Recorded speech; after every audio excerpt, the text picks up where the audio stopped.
sertão é terra boa, tem cultura e tradição, mas seca, fome e miséria numa ou outra ocasião tem sido o maior estorvo que impede o nosso povo crescer nesta região. Estávamos na época de ouro do algodão e o Ceará era um dos maiores exportadores de algodão do Brasil. Os fardos de algodão chegavam de trem, tanto do norte quanto do sul do estado, e dos portos daqui iam direto para a Inglaterra, para as fábricas têxteis. Então o Ceará estava riquíssimo, mas a riqueza do Ceará era para alguns, era para os grandes empresários. No sertão continuava o morador, o agricultor, totalmente ligado à terra, numa espécie ainda de feudalismo nos anos 30, e trabalhando numa proporção da colheita. Esse agricultor é aquele que na época da seca é o descartado.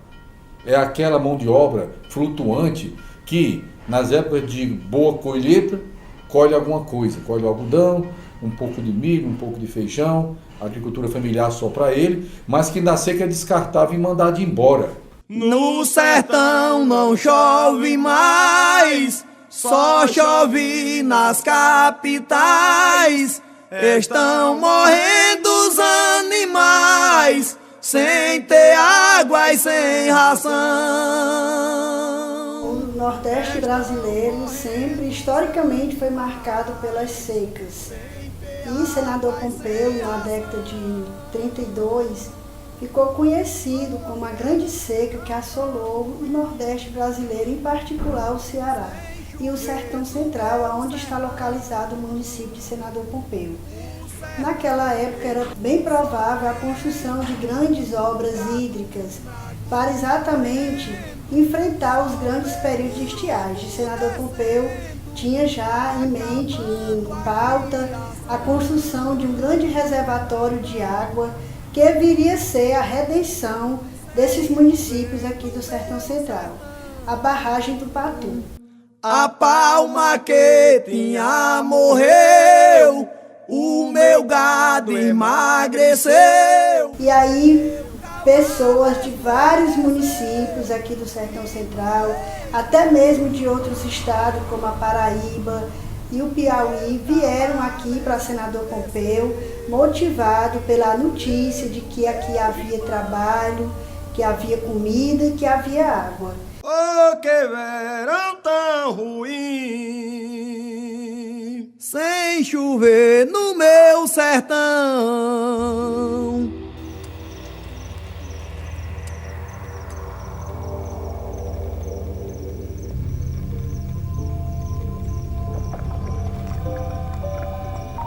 Esse conjunto arquitetônico, toda essa estrutura, ele é montado, é um estudo em 1919, no governo de Epitácio Pessoa, para as obras de açudagem, de reservatórios de água, exatamente combate à seca. E em 1921 é contratada uma firma inglesa, do qual ela vai fazer toda essa estrutura, um canteiro de ouros para dar suporte à construção da barragem do Patu. Então toda essa obra ela é organizada e vem pessoas trabalhadores de vários estados, Rio Grande do Norte, da Paraíba, e começam a fazer os tijolos e as telhas nas olarias aqui à margem do rio Patu. Só que em 1923 todas as obras são encerradas. Quando são encerradas, só fica aqui algumas pessoas responsáveis por essas edificações, até que um período de estiagem que começa em 1926 e realmente o ponto mais alto é 1932, então o governo declara, no governo de Getúlio Vargas, declara uma propaganda dizendo falando da retomada das obras da construção da barragem. O que eles prometem nessa propaganda? Trabalho, alimento e assistência médica. Então muitas pessoas vêm para cá. E permaneceram nessa barragem que fica no leito do rio Patu, distante da sede do município 3 quilômetros, e essas pessoas ficaram no confinamento. Elas passaram a viver confinadas nesse local, sem poder mais sair.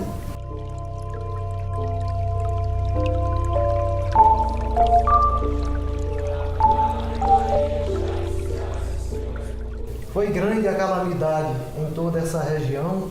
Dos municípios vizinhos chegou gente em mutirão, tudo em busca de comida, e muitos perderam a vida dentro da concentração. Aqueles que chegavam lá com essa notícia do trabalho, da comida e da água, foram ficando acumulados lá e sem poder sair. De modo que uma grande epidemia assolou esse lugar e muitas famílias foram vítimas dessa grande tragédia, permanecendo nesse local que ficou conhecido, como todos os outros lugares, como os campos de concentração. E esse que era uma fome medonha, o pessoal morria mais de fome mesmo. Porque tinha a comissão réu que chamava, né, de 32, era só farinha véia massa. Papai mesmo cansou de dizer que o pessoal comia era o sangue do gado com aquela farinha réu feita de farofa, né? Comia. Por isso que eu digo, por isso que adoecia, o pessoal morria de fome mesmo, né? Chegava muita gente no correio da noite e tinha que ir para a rede dos outros, né? Não tinha andado mais rede, não tinha se encostar mais, mas chegava gente toda hora da noite, chegava gente para aquele barracão, né? Sei. Era muito sofrimento lá, né? É, mas era o jeito, né? Era o jeito.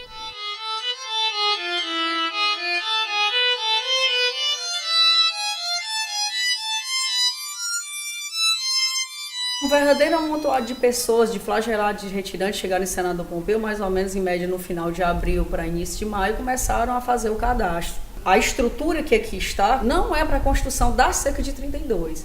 Aqui tem algumas características, não tinha um banheiro, não tinha edificações para essas pessoas, tinha a comissão, que quem era responsável pela comissão era o prefeito e médico da cidade, que era o Alcides Barreiro.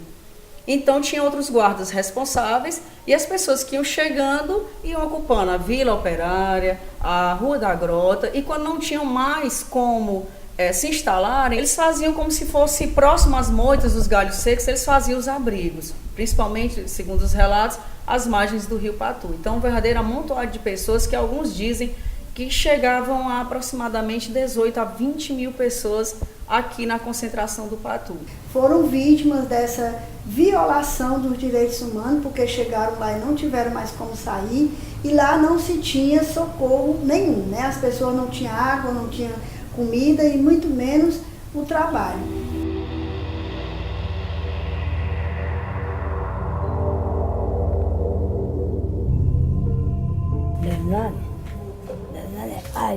Tem dois nomes, eu me batizei Carmela, por Raimundo ele me quis ver Carmela. Nasci no ano de 21, no ano de 21, 1º de abril de 21. 1º de abril de 21. Sou de Conteado de Xarambi. Nasci lá. Era cheia de gente do 32 da seca, viu? Era cheia de flagelado. Já morreu, o Gembê está sendo aqui, morreu uma fome bem pesada de carinho, morreu. De fome, de inchada, de doença, cada fome. Todo dia morreu gente, todo dia 4, 5 pessoas. Ali malando, lá tinha uma barraquinha de vazio, ali malado, defunto, tudo em cima do para enterrar.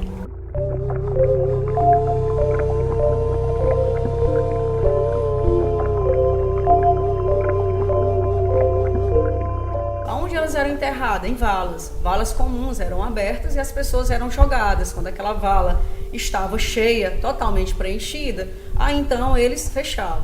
Como elas eram conduzidas? Alguns falam em redes, em tronco com redes, e tinham pessoas encarregadas para enterrá-las. Os memorialistas, eles falam, os sobreviventes daqui, eles falam que existiam várias varas, inclusive onde tem as águas da barragem atual.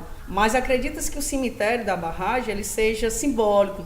Acredita-se que ele seja onde tinha um ritual que quando as pessoas morriam, antes de ser jogadas na vala, elas eram cortadas para tirar o fígado. O pessoal contava que quando morria um, vinha uma pessoa para tirar o fígado, era?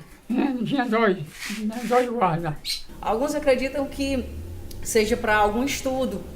Outros acham que seria para estudar cólera. Mas nada comprovado. O que se sabe é que muita gente morreu de cólera, mas principalmente de fome, sede e abandonado por um descaso realmente político que poderia ter sido conduzido de uma maneira mais digna. 2 irmãs que morreram lá, né? Aí era sepultado lá mesmo? Era sepultado lá mesmo? Eles enterravam lá mesmo, né? Isso era assim na mata. Sim. Aí lá... Era grande. Aí morria muita gente, todo dia, todo né? dia, mas cheio, embaixo de um barracão de zinco, mas era esteira de gente morta aí. Sei. E aí Aí sepultava. daí levavam tudo para aquele cemitériozinho aí, que era chamava o barracão de 5, né? Sei. E tudo para debaixo ali, mas não dava vencimento, né? Então essas pessoas foram vítimas de doença, da falta de alimento, de água potável e também a própria questão da seca. E lá criou-se um cemitério, que foi denominado Cemitério das Almas da Barragem. Adeus, irmão, até dia de juízo. Eu falei em Deus, me alegro. Muitas vidas, muitos sonhos ficaram aqui sepultados. O serrote do Patu, testemunho figurado, presenciou muito pranto nas valas do Campo Santo do cemitério do Lago. Eles não permitiram que fossem enterrados no cemitério da cidade. Esse povo ficou segregado no Campo do Patu, tanto pelo poder político como pelo poder religioso. Viva o povo de Deus! Viva! E agora todos juntos! Viva as benditas almas da barragem! Viva! Em 1982, completavam-se 50 anos do campo de concentração do Patu. E em Senador Pompeu, Padre Albino Donati, um italiano, chega e é tornado vigário da cidade. Começa a percorrer o município e encontra na sede e nos distritos uma devoção popular às Santas Almas da Barragem. Padre Albino transforma a devoção popular numa caminhada da seca. Glória a vós, Senhor! Essa devoção se deu muito mais espontaneamente, por conta do sofrimento, da tragédia, de tudo aquilo que aquelas pessoas viveram. Elas foram sendo trazidas para o imaginário popular na religiosidade. As pessoas começaram a fazer promessas e a pagar promessas, dizendo que estavam sendo milagrosas essas almas da barragem. E aí, durante todos esses anos, essa questão foi passando de geração em geração. A caminhada acontece num formato tradicional de romarias, o mesmo formato instituído no período da romanização, no final do século XIX, quando a igreja guia os fiéis, nesse caso, da igreja matriz até o campo de concentração, até o cemitério da barragem. Nesse caminho se processam orações. Em alguns momentos da história, houve relatos dos sobreviventes do campo de concentração, houve encenações. Então, benditos, orações são feitas durante todo o caminho. Quando se chega diante do cemitério da barragem, se oficializa uma missa. Após essa missa, o cemitério é liberado para a entrada dos devotos.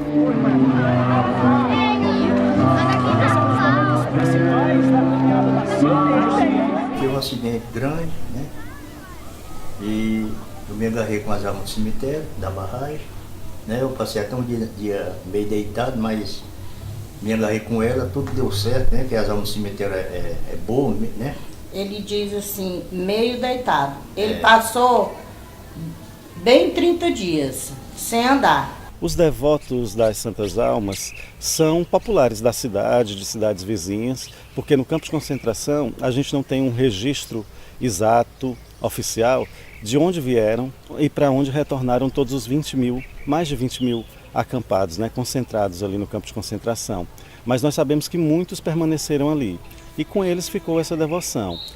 Até hoje, dos poucos sobreviventes e da narrativa deles, a gente consegue reconstituir essa tradição, que é, diante da fé nas Santas Almas, realizar uma promessa e pagar essa promessa com a caminhada da cidade até o cemitério da barragem e oferecer o pão, a água e as velas. Ele teve fé nas almas do cemitério da barragem e pediu para elas que se ele se recuperasse, ele iria participar da caminhada da barragem, como também fazer a limpeza, tanto interna como externa, do cemitério da barragem. Como ele alcançou, isso acontece todo ano. Antes da caminhada, ele já está lá limpando o cemitério. Eu acredito que aqueles pessoas morreram de fome e sede, viu? Eu acho que eles estão num bom lugar.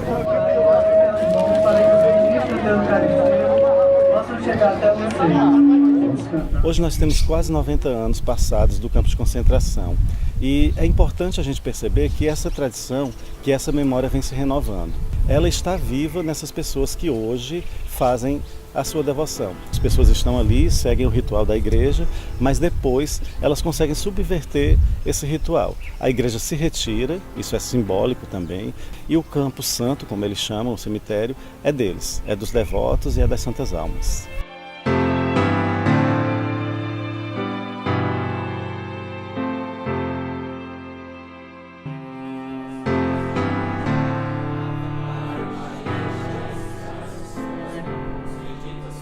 E a água é um bem comum.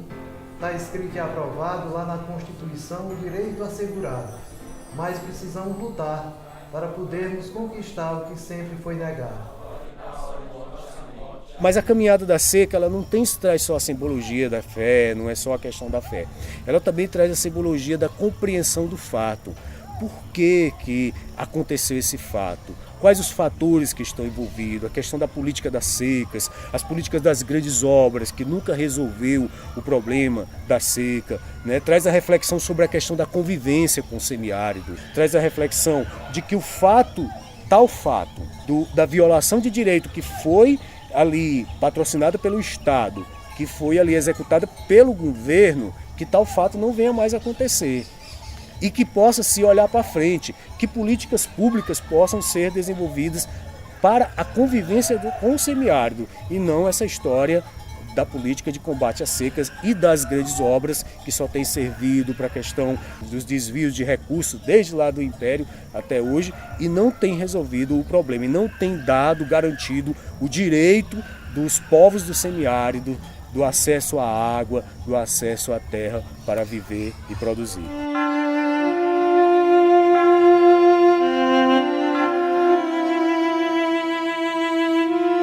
Os campos de concentração de 32 foram o aperfeiçoamento dos campos de concentração de 15, que foi o aperfeiçoamento do campo de concentração do Alagadiço em 1877. E já havia um projeto de Getúlio Vargas para Notas Secas aperfeiçoar mais ainda os campos de concentração. Só acabaram com isso porque Hitler, baseado na mesma tese de eugenia, que influenciou a criação dos campos de concentração no Ceará desde a seca de 1877, levou ao extremo a tese da eugenia, eliminando judeu, e mostrou o quanto essa tese era absurda. Essa segregação, o erro de 1877, foi repetido em 1915, foi repetido em 1932. E atualmente está solucionado? Não. O que aconteceu em 32, a gente não quer mais que aconteça.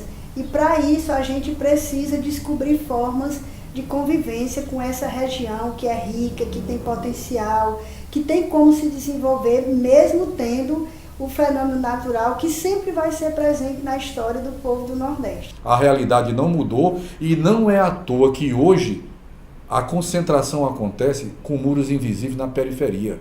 Se você pegar o mapa da violência que foi lançado o ano passado, baseado nos estudos do IPEA, e baseados em boletins de ocorrência e em atestado de óbitos de hospitais, o que é que você vê? 45 mil pessoas são assassinadas por ano. A maioria são jovens entre 15 e 29 anos. A maioria de pele parda, descendente dos pobres que nos grandes centros, como aqui em Fortaleza, moram na periferia, ao Pirambu, que descende dos mesmos concentrados. Em Senador Pompeu, o pessoal que mora no Alto Cruzeiro, na Rua da Lagoa, descendente dos mesmos concentrados, que hoje são vitimados pelo crack.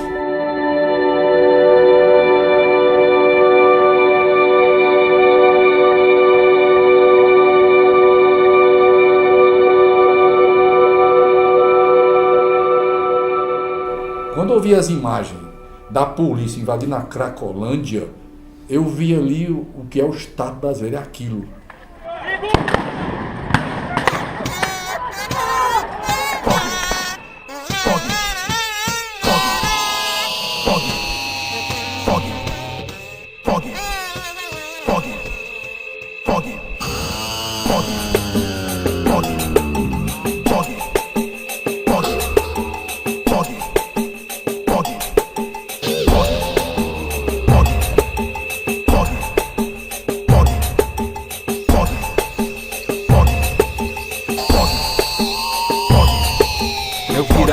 Cheio de piranhas de um povo alienado e contente. Ladrões sem liberdade nos seus jatos fugiam e lá fora gastavam dinheiro dessa gente. Se os senhores desse estado nos dessem a igualdade, Com certeza o real seria um povo forte, mas existem políticos safados, destinando a nossas vidas a própria sorte. Mátria mamada, audolatada, salve-se quem puder. Alguns de um sono imenso e outros sóbrios, de passos curtos. Um dia a gente aprende quem tem o famoso chão de dono sólido. Importa o futebol que a gente entende, gigante pela propina, avareza. É bola, é festa e pobre, rói o osso. Se no presente espalha a malvadeza, terra atolada, gringo, Rio de Tu, Brasil, mátria mamada. Os filhos 10 migalhas do mão hostil, mas o dólar subiu, subiu, subiu, subiu.